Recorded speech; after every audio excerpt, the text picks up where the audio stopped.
Assalamualaikum bang. Waalaikumsalam bang. Nasi lemak tu bang. Nasi lemak satu boleh bang. Baik.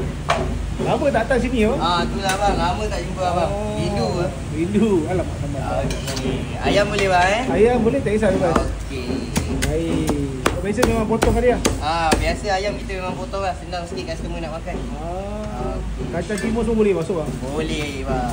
Air rempah-rempah sikit. Sayur semua boleh bang Sayur boleh, timun-timunan. Baik. Ini best bang, kangkung. Melaka mesti ada kangkung. Wajib ada kangkung bang. Wajib. Baik. Okey. Telur mata ke telur rebus bang? Telur mata? Boleh bang. Kalau telur mata tukar kita tambah RM1 je bang. Boleh. Okey baik.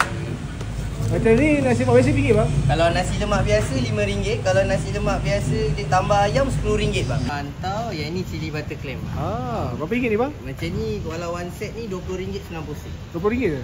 Berapa gram ni bang? Yang ni 300 gram. Kalau nak ni je? Kalau yang ni saja RM17 50 sen.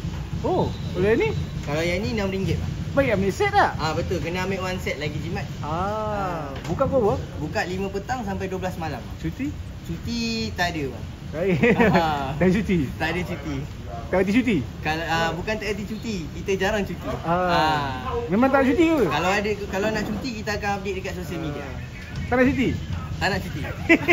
Terima kasih. Nice. Terima kasih.